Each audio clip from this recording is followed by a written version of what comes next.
Study IQ world में आपका स्वागत है। नमस्कार दोस्तों आपके अपने चैनल स्टडी आईक्यू वर्ल्ड में आप सभी का स्वागत है। जैसा कि आप लोग कई न्यूज़ खबरों में देख रहे होंगे कि वक्फ बोर्ड जो है, ऑल इंडिया मुस्लिम लीग वक्फ बोर्ड जो होता है, वो आजकल न्यूज़ खबरों में अचानक से आ गया है। तो इसका अचानक से आने का कारण क्या है और ये वक्फ अधिनियम क्या है, इसे सरकार क्यों लाना चाहती है और इसमें संशोधन क्यों करना चाहती है और कितनी बार अभी तक इतिहास में पूरे जो है इंडिया के कितनी बार ये जो है संशोधित हुआ है और ये इसका अधिनियम कब बनाया गया था और इसमें मुस्लिम समुदाय को लेके क्या जो है इसमें प्लस पॉइंट है, क्या माइनस पॉइंट है और इसको लेके धर्म में जो राजनीति हो रही है वो सभी चीज़ों के बिंदु पर हम लोग इस वीडियो में चर्चा करेंगे और साथ ही साथ आपको बहुत सी जानकारियां इस वीडियो में देंगे। तो बने रहिए हमारे वीडियो के अंत तक। तो इस वीडियो को चलते हैं, शुरू करते हैं। लेकिन शुरू करने से पहले आप लोगों से मेरा निवेदन है कि हमारे स्टडी आईक्यू वर्ल्ड चैनल पर जो भी व्यक्ति नए आए हैं वो आप लोगों से मेरा निवेदन है कि मेरे चैनल को सब्सक्राइब करके बेल आइकन पर क्लिक कर दीजिए ताकि नियमित रूप से आपको आपकी वीडियो मिलती रहे। इस चैनल पर आप सभी को बहुत कुछ जानने को मिलेगा। पर आगे बढ़ने से पहले आपसे पूछूंगा एक क्वेश्चन यहाँ पर यह है कि all India Muslim personal law board किस कानून के तहत कार्य करता है। आपके पास चार ऑप्शन है। पहला ऑप्शन है भारतीय दंड संहिता, दूसरा ऑप्शन है भारतीय संविधान, तीसरा ऑप्शन है शरीयत कानून, चौथा ऑप्शन है मुस्लिम महिला विवाह अधिकार अधिनियम। तो सही उत्तर जो है आप लोग को कमेंट सेक्शन में करना है। सही उत्तर मैं बताऊंगा वीडियो के अंत में। जैसा कि आप लोग देख पा रहे होंगे ये आर्टिकल है और इसी आर्टिकल के बारे में हम लोग विस्तार से चर्चा करेंगे। पहले समझ लेते हैं कि वक्फ अधिनियम क्या है। इसके बारे में पहले हम लोग समझ लेते हैं कि ये कब आया और क्या है इसके बारे में। तो वक्फ अधिनियम 1995 के तहत हर राज्य में वक्फ बोर्ड स्थापित किए गए हैं। ये वक्फ बोर्ड वक्फ संपत्तियों के प्रबंधन के लिए जिम्मेदार होते हैं। वक्फ संपत्तियां धार्मिक, सामाजिक और आर्थिक उद्देश्यों के लिए उपयोग की जाती है, जैसे कि मस्जिद, दरगाह, कब्रिस्तान, स्कूल, कॉलेज, अस्पताल और मुसाफिर खाने। भारत में कुल 30 वक्फ बोर्ड है। आपको यहाँ पर नोट करने वाली बात है कि भारत में कुल 30 वक्फ बोर्ड है, जिनमें से अधिकतर मुख्यालय दिल्ली में है। ये चीज़ें आपको ध्यान में रखने की आवश्यकता है। तो यहाँ पर मैं आपको सरल भाषा में ये समझा दूँ। पहली चीज़ तो मैं ये बता दूं कि ये जो वक्फ बोर्ड है इसकी जो संपत्ति है ये पूरे, ऐसा नहीं कि किसी पर्टिकुलर व्यक्ति को लेके जैसे संस्था होती है उसके रिगार्डिंग जो है यहाँ पे थर्ड लार्जेस्ट लैंड ऑनर जो है पूरे ऑल ओवर इंडिया में बताया जाता है। तो वक्फ बोर्ड का काम क्या है। वक्फ बोर्ड का काम ये होता है, जैसे कि आपको मैं बता दूं कि अगर कोई व्यक्ति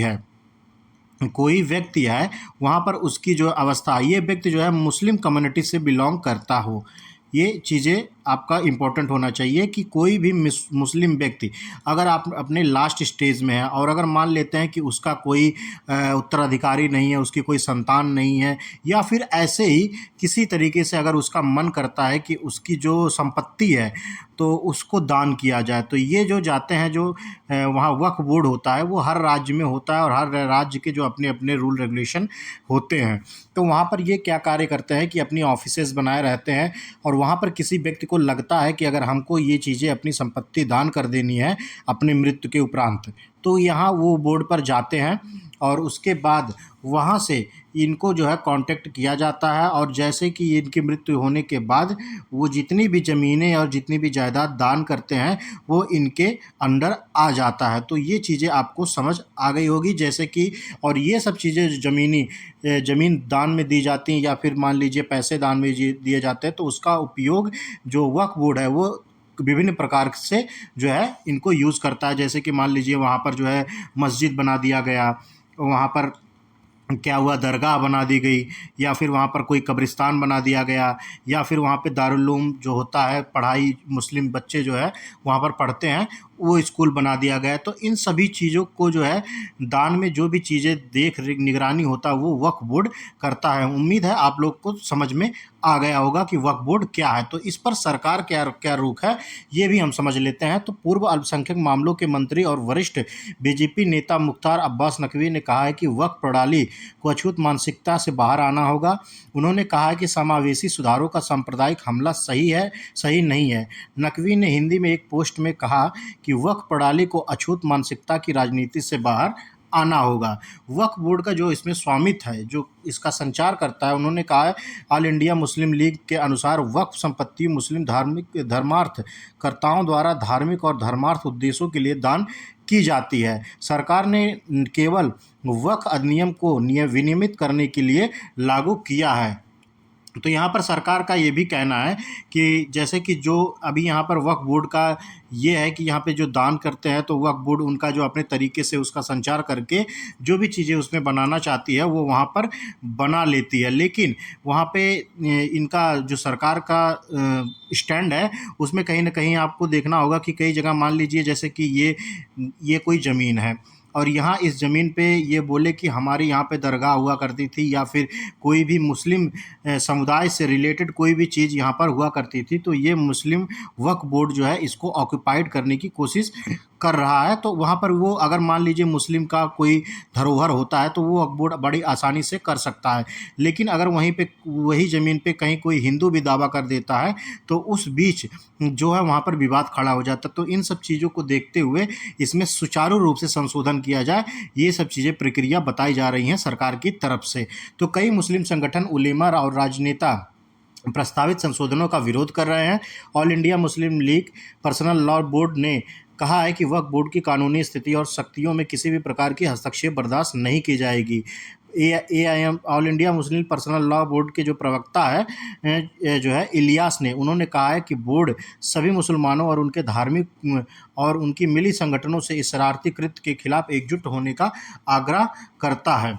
और वक्फ बोर्ड पर जो राजनीति हो रही है उस वक्फ बोर्ड के सदस्य मुस्लिम समुदाय के मतदाताओं पर महत्वपूर्ण प्रभाव रखते हैं। आपको पता होगा कहीं ना कहीं हमारे देश में जो चुनाव होते हैं वहाँ पर जो है जाति, समुदाय और धर्म, हिंदू धर्म, मुस्लिम धर्म, तो हर चीज़ों का जो है यहाँ पर बड़े ही बढ़ चढ़कर वहाँ पर जो है वोट जब चुनाव होते हैं वहाँ पर ये हिस्से होते हैं। तो कहीं ना कहीं कुछ जो पार्टियाँ होती हैं वो एक तरफ से बिल्कुल सपोर्ट करती हैं, चाहे वो हिंदू को सपोर्ट करती हैं चाहे वो मुस्लिम को सपोर्ट करती हैं।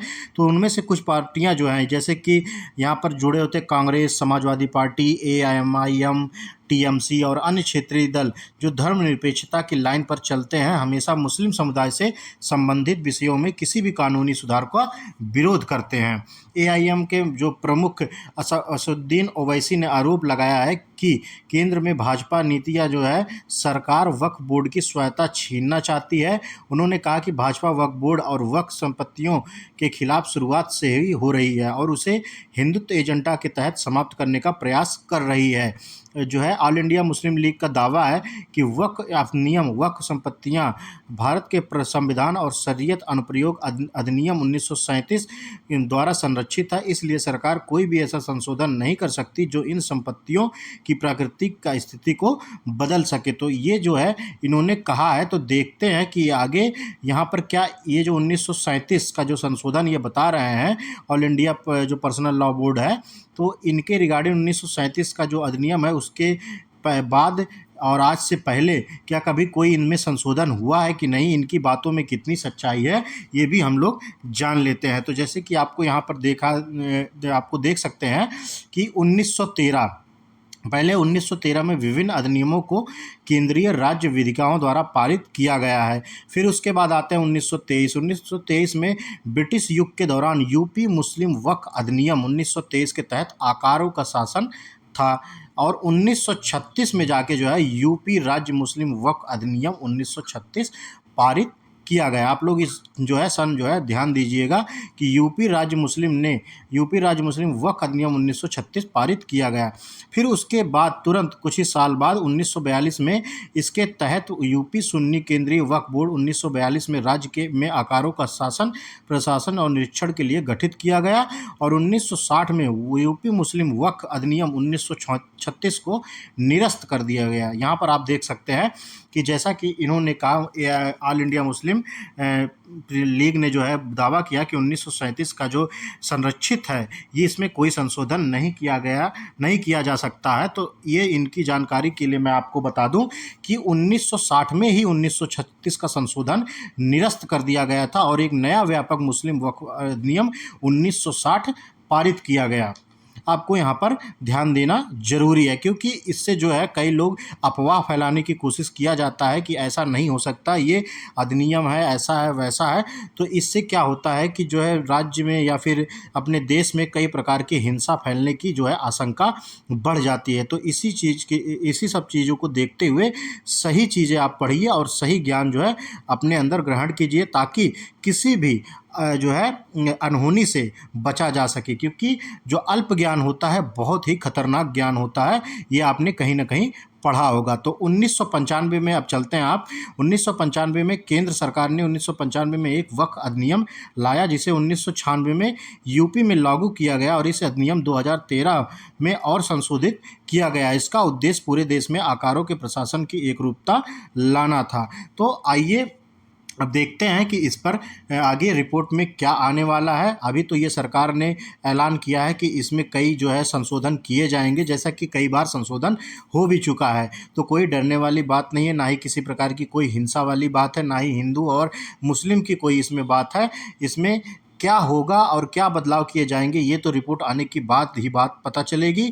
लेकिन जो भी चीज़ें आजकल न्यूज़ खबरों में चल रही है उसके रिगार्डिंग जो भी रिपोर्ट आई थी मैं आप सबके सामने प्रस्तुत किए हैं। इस खबर पर जैसे भी कोई रिपोर्ट आती है मैं नज़र बनाए रखा हूँ, उसके लिए आप सभी के लिए कोई खबर जैसे ही आएगी आप सभी के लिए एक अपडेटेड वीडियो मैं बना दूंगा। तब तक के लिए चलते हैं अपने क्वेश्चन की तरफ। हमारा क्वेश्चन था all India Muslim personal law board किस कानून के तहत कार्य करता है? तो इसका राइट आंसर हो जाएगा ऑप्शन नंबर 3 शरीयत कानून। शरीयत कानून जो है इसी के अंडर जो है मुस्लिम पर्सनल लॉ बोर्ड काम करता है। तो इस जो है इसका राइट आंसर ऑप्शन नंबर 3 हो जाएगा। तो इसी नोट के साथ इस वीडियो का अंत करते हैं और आप सभी से मेरा निवेदन है कि मेरे स्टडी IQ वर्ड चैनल को सब्सक्राइब करें, लाइक करें और अपने दोस्तों के साथ शेयर कीजिए। तब तक के लिए आप सभी को मेरा नमस्कार। जय हिंद, जय भारत।